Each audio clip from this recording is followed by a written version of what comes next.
The success of every romantic relationship isn't in the butterflies. It's actually in the quality of the conversations. And that's why the first date isn't about impressing, it's more about understanding.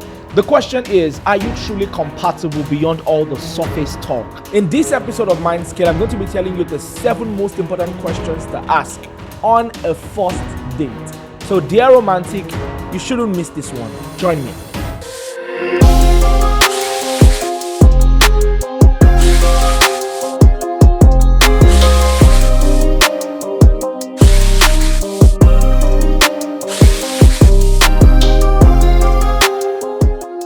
Hi guys, how are you? This is fast becoming my favorite thing to say almost every week. Not almost every week, every single week. Hi guys, welcome again to Mindscale with Olushola. I just love being here. I love having these conversations, and it's such a delight to know that you guys also enjoy it. Before we get into this very interesting conversation, I'd like to remind you to kindly subscribe to this channel. We found out that a whole lot of people who really enjoy this channel and enjoy the conversations we have on here actually do forget to click on the subscribe button. Okay, and so this is a gentle reminder for you to do so. Like this video, click on the subscribe button, and also turn on post notifications so you will be the very first person to know when next I drop a mind transforming video, and yes, a life altering one. Okay, have you done that? I'm waiting. Done. Thank you very much. Okay, let's get to the juice, shall we? Research has shown that couples who tend to ask deeper questions end up building stronger connections. In fact, it's been said that when you ask the deeper questions early, you build stronger connections. It's not just about asking the deeper questions, it's about asking them early.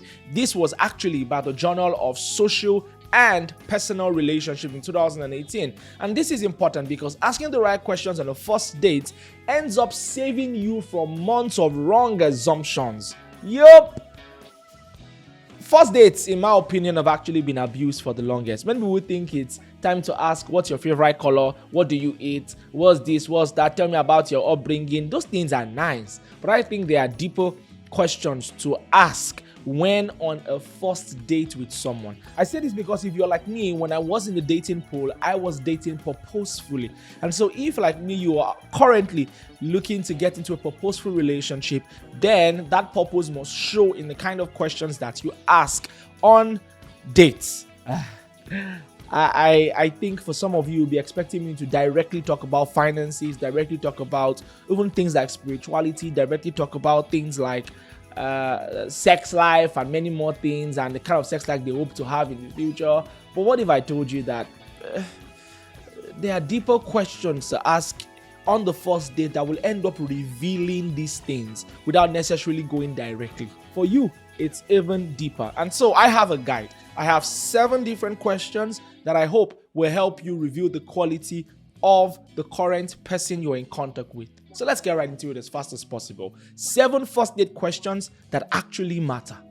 Question number 1. Ask, what does a good life look like to you? I repeat, what does a good life look like to you? This I think is very important because what represents a good life to person A is usually different from what represents a good life to person B. I've seen people who what represents a good life to them is that they want to be able to afford a Ferrari, they want to be able to make all the money in the world, fly all around the world. That for them is a measure of success. But on the other hand, for some people, it's different.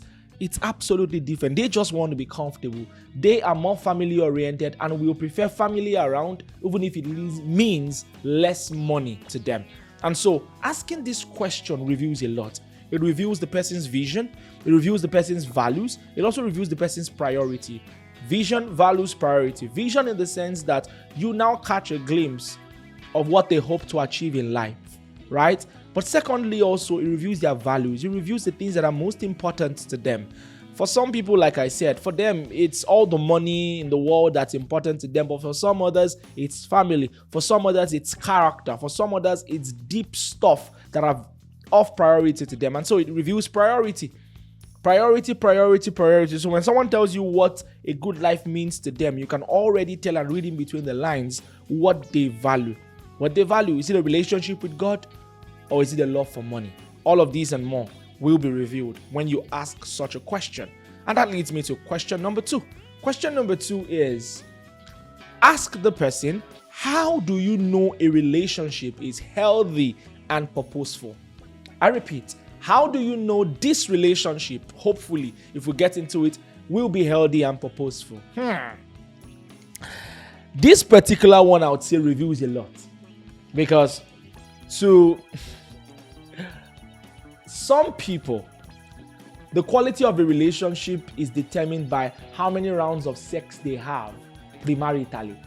For some people, the quality of a relationship is how much money this guy can spend on me, or how many times this lady can do chores for me. Now that's very interesting. But what if I told you that these very low level type thinking are actually more prevalent than you think? So watch out for how this person responds right now. How are they going to respond to this? This is something that calls for sober reflection. How do you know this relationship is healthy? What are the parameters? How do we check? What are the metrics to which we check a healthy relationship? How is it that we just have our bodies on fire? Or is it that we just spend money on one another? Or is it that we call each other every single day? Or that we are vulnerable to the point where we share the things that are most important to us? Or that we are vulnerable enough to the point where we let each other know when we don't think things are right? I mean, how do you gauge a healthy relationship? And how do we measure a purposeful one? Is it that we're both working tirelessly towards achieving our shared goals and towards fulfilling our collective vision and more? Look, I'm going to leave this to your date, but ensure that you ask this question because it is very important. And that leads me to the third question. I don't think you should sleep on this one. The question is, what is something you are currently working on improving about yourself? I think that if there was any question that I could elevate to number 1 or number 2, it might be this one, because it talks about self-awareness and growth mindset. And another thing it also does is that it reveals the kind of character that the person has. In a world where everyone points accusing fingers at others and know what other people need to improve on, many a times we don't pay attention to ourselves. We're not self-aware enough to know the kinds of things that need to improve. We're not self-aware enough to spot weaknesses and understand our strengths, ensure we keep on strengthening the strengths, and to a very given extent cover the weaknesses so they don't come in the way of the expression of our strengths. And so I'm saying this because more often than not, you hear people criticize others, but very few times do they take stock of their own selves and understand the things that need improving. And so when you are on a date and you spot somebody who knows the things, self-aware enough to know what needs to improve in their lives, I'll tell you, that person is a keeper. Honestly, I think so. And so it must be discussed. It must be discussed as long as the person ticks the other boxes. Okay? And then this leads me to point number 4. Point number 4 is simple. It is, who has influenced you the most in life? Who has influenced you the most in life? Imagine you have somebody who has influenced you the most in life and the person names one morally eroded individual that you can't even stand.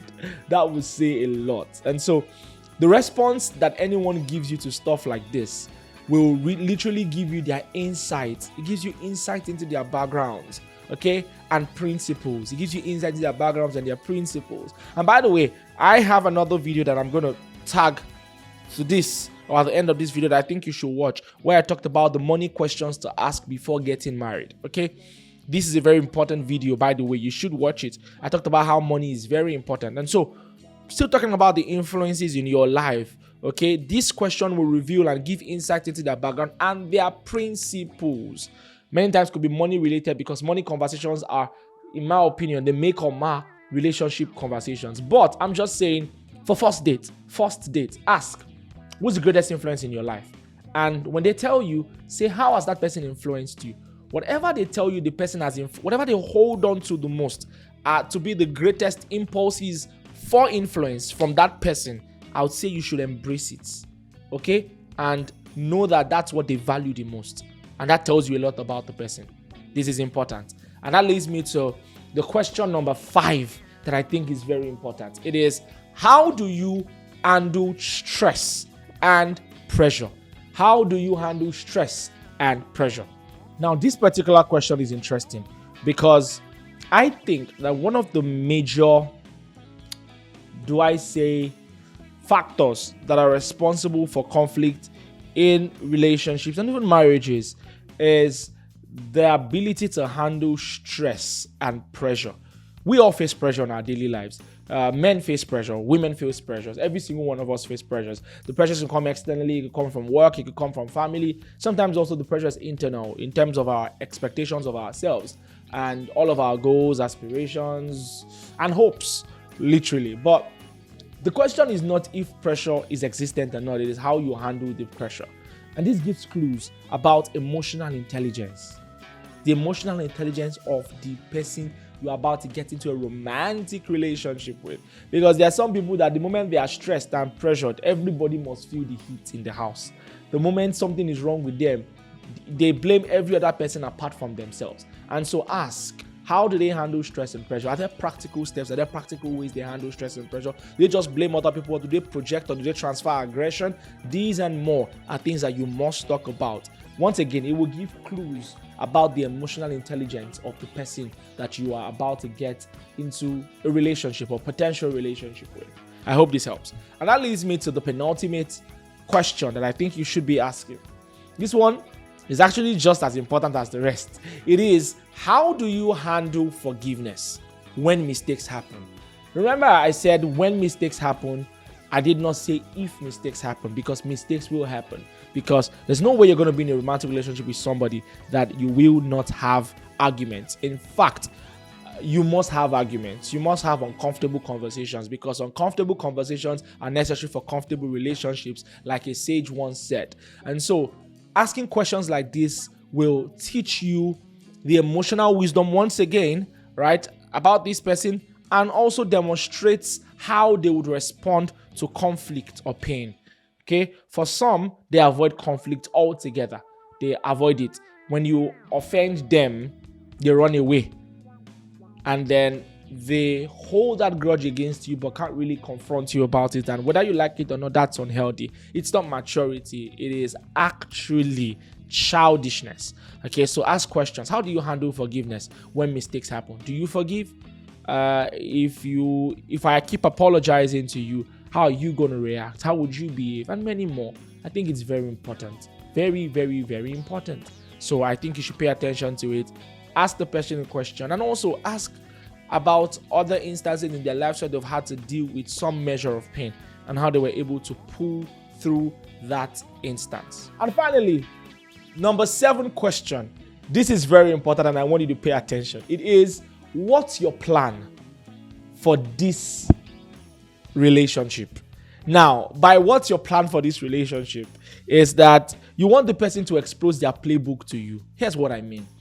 For some people, they see dates as something that they have zero emotional connection to, but more, mental or intellectual.